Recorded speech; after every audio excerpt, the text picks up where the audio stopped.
Assalomu alaykum, hurmatli kuzatuvchilar. Bugungi suhbatimiz orqali Milliy gvardiyaning muhim davlat obyektlarini qo'riqlash boshqarmasiga ishga qabul qilish tartibi, nomzodlarga qo'yiladigan talablar va tanlov bosqichlari haqida ma'lumot berib o'tamiz. Shu maqsadda Milliy gvardiya muhim davlat obyektlarini qo'riqlash boshqarmasi kadrlar bo'limi mas'ul xodimi podpolkovnik Ahmadjonov Mahmud akani taklif qildik. Assalomu alaykum, Mahmud aka, studiyamizga xush kelibsiz. Assalomu alaykum. Avvalo, Milliy gvardiya muhim davlat obyektlarini qo'riqlash boshqarmasining asosiy vazifalari haqida qisqacha to'xtalib o'tsangiz. Boshqarmaning asosiy vazifasi muhim davlat obyektlarini ishonchli qo'riqlash, ularning xavfsizligini ta'minlash va obyektlarga kirish-chiqish tartibini nazorat qilishdan iborat. Rahmat. Ishga kirmoqchi bo'lgan fuqarolar uchun qanday talablar qo'yiladi?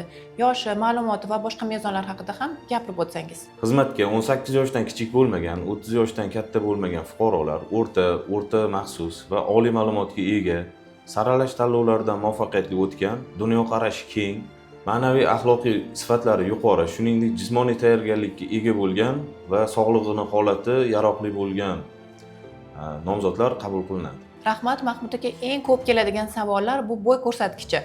Ayollar va erkaklar uchun qanday bo'y ko'rsatkichi belgilangan? Erkak jinsiga mansub nomzodlarimiz uchun bo'y ko'rsatkichi 180 sm dan past bo'lmasligi, ayol nomzodlar uchun esa 175 sm dan past bo'lmasligi kerak. Tushunarli. Nomzodlar hujjatlarini qayerga va qanday tartibda topshirishlari kerak? Shuningdek, elektron murojaat qilish imkoni ham bormi?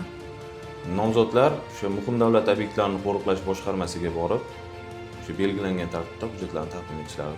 Bundan tashqari, fuqarolarimizga qulayliklar yaratish maqsadida mygov.uz yagona interaktiv davlat xizmatlari portali orqali elektron murojaat qilish imkoniyati yaratilmoqda. Ushbu ishlar yakunlangandan so'ng qo'shimcha e'lonlar beramiz. Qanaqa hujjatlar kerak bo'ladi? Pasporti, harbiy guvohnomasi, ma'lumoti bo'yicha diplom yoki attestat kerak bo'ladi. Tushunarli. Maktabni bitirgan bo'lsa ham to'g'ri keladi. Maktabni bitirgan o'rta ma'lumotlilar ham to'g'ri keladi. Tushunarli. Keyingi savolim, hujjat topshirilgandan so'ng nomzodlarni qanday tanlov bosqichlari kutadi? Jismoniy tayyorgarlik, test sinovlari va tibbiy ko'rikdan o'tiladi. Jismoniy tayyorgarlik bo'yicha sinov me'yorlarini gapirib o'tsangiz. Erkaklar va ayollar uchun alohida bo'ladi-ku, to'g'rimi? O'shalar haqida birma-bir gapirib o'tsangiz. Jismoniy tayyorgarlik bo'yicha sinov mashqlari erkaklar uchun turnikda tortilish, 100 metrga yugurish va 3 kilometrga yugurishdan iborat. Tushunarli. Eng kamida nechta tortilish kerak? 25 yoshgacha bo'lgan nomzodlar 10 ta tortilish kerak. 25 dan 30 gacha bo'lgan nomzodlarimiz 9 ta tortilish kerak. Ayollarimizchi? Ayol nomzodlar qanaqa imtihonlardan o'tishlari kerak bo'ladi? Ayol nomzodlarimiz 100 metrga yugurish, 1 kilometrga yugurish va kuch ishlatish kompleks mashqlarini bajarish kerak bo'ladi. Bu kuch ishlatish kompleks mashqlariga 1 daqiqa davomida 30 soniya yerga tayangan holatda отжимание qilish va press mashqini bajarishlari kerak bo'ladi 30 soniya ichida. Tushunarli. Demak, keyingi savolim bu juda ham ko'pchilikni qiziqtiradi. Agarda harbiy xizmatni o'tamagan nomzodlarchi, ular ham ishga kirsa bo'ladimi? Yo'q, harbiy xizmatni o'tamagan nomzodlar, harbiy guvohnomasi yo'q nomzodlar ro'yxatiga qo'shiladi. Yakuniy savolim, boshqarma qayerda joylashgan?